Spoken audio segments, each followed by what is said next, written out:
As promised, I want to go over each one of these average atomic mass practice problems. The first three are all fairly standard mathematical questions. The fourth question is actually just a conceptual question. And number 5, which has two different examples, is the harder type of question, but you always set it up the same kind of way. So first off, I wanted to make sure that we're all on the same page as to what it is you are trying to do. So if you are asked to calculate the average atomic mass, right, that is that decimal number on the periodic table. Well, the way that thing is actually calculated is you take the weighted average of all of the different isotopes for that atom. So we do it based on percent abundances. So it would be the percent abundance times the mass of an isotope. So let's just say that's like isotope 1. And then you would do the percent abundance times the mass of isotope 2. And if you have more, you would keep doing more, right? So percent abundance times the mass for isotope 3. And if you set it up the way I've written it, with the parentheses and the two numbers with the multiplication symbol, and then the addition and another set of parentheses, and the addition and another set of parentheses, you can do it all at once in your calculator. Remember, one of the things you need to do is just get used to dealing with the parentheses function in your calculator. So one last comment before we do these problems is percent abundance. We change percentages into decimals. We change those percentages into decimals by moving your decimal place 2 places to the left. You only have to do that if they are percentages. If they are already just abundances, then you're good. And there'll be an example of that here. So for number 1, it says calculate the average atomic mass of hydrogen if 96.75% of all the hydrogen is hydrogen 1 with a mass of 1.0, 1.75% of all the hydrogen is hydrogen 2 with a mass of 1.998, and 1.50% of all the hydrogen is hydrogen 3 with a mass of 2.979. So the hydrogen 1, hydrogen 2, and hydrogen 3, those are simply the names of the isotope. The 1, the 2, the 3 is the mass number of that isotope. The 1.00, 1.998, or 2.979 are the exact masses. So you can see that they're really close, but they're not exactly the same. So it wants the average atomic mass. So I'm going to use my formula at the top. So my first percent abundance is 96.75, but I need to move my decimal 2 places. So it's 0.9675 times that mass, which is 1.00. And then I'm going to add to that the next isotope, which was hydrogen 2. It has a percentage of 1.75. Moving that decimal 2 places, I do need to add a placeholder 0, so 0.0175 times 1.998.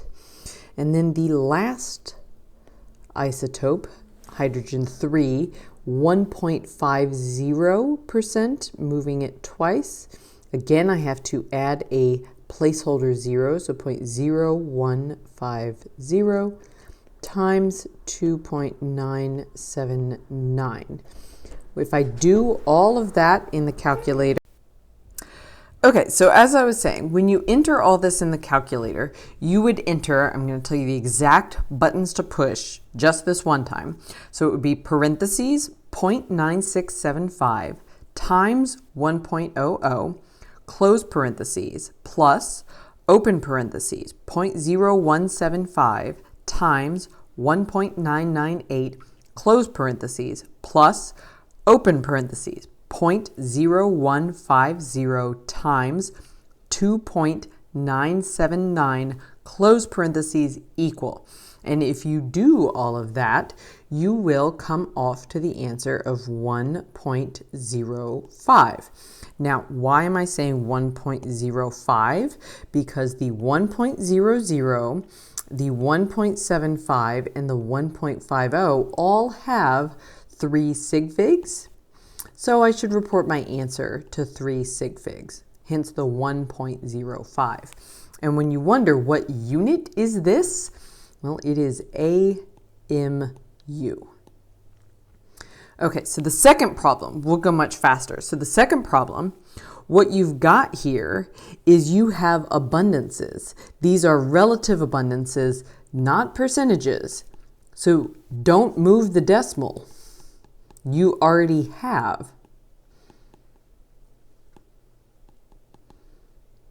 So in this instance, we've got 4 isotopes, so you would set this up 4 times. All right, so 0.043500 times 946 plus 0.8, whoops,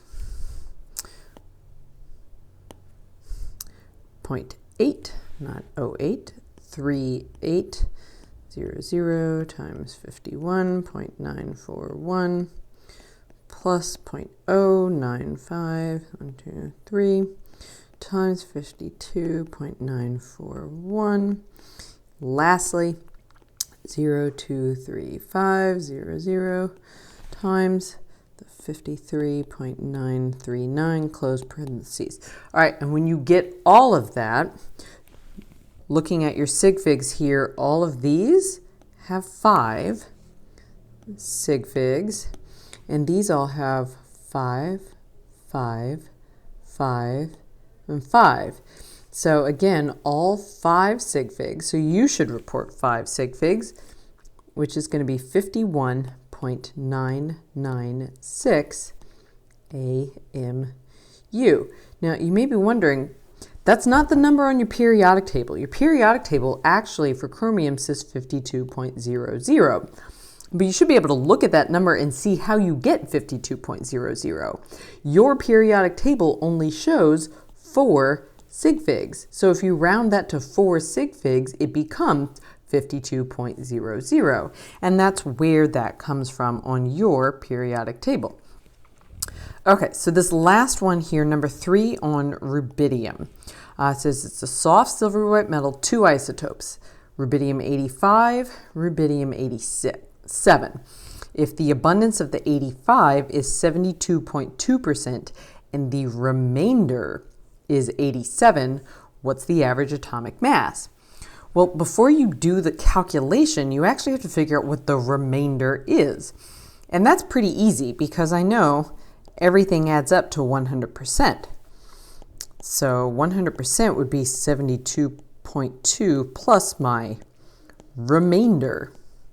So that remainder is going to be subtracting those 2 things, which is going to be 27.8%. Now, the other thing I will point out is these are mass numbers,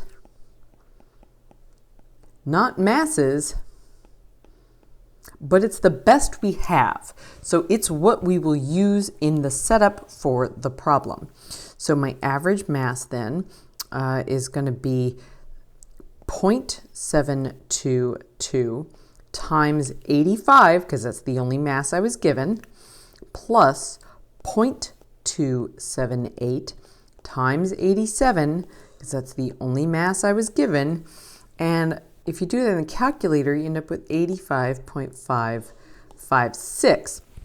Now, technically, you should report only 2 sig figs here.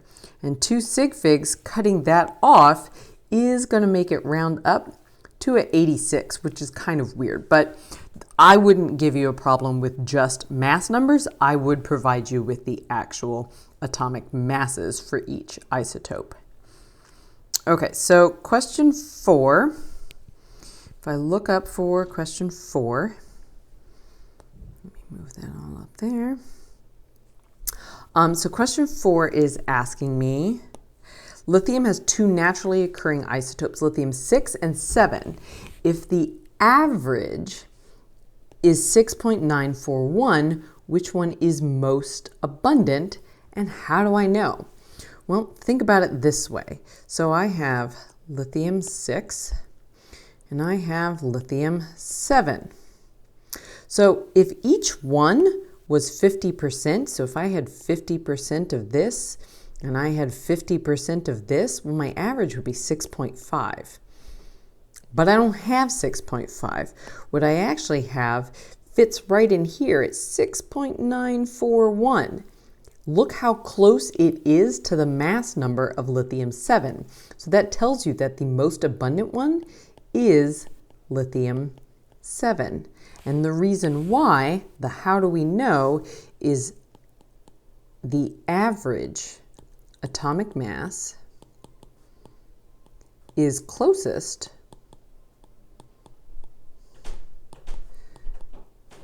to the mass number 7. So therefore it's the most abundant.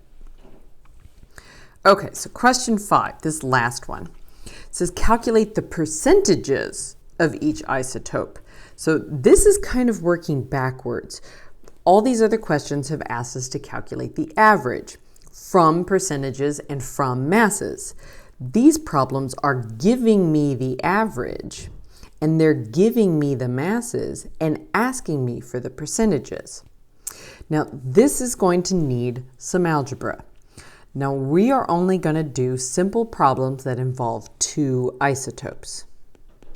So if you have 2 isotopes, the thing to remember is that the 2 percentages must add to 100.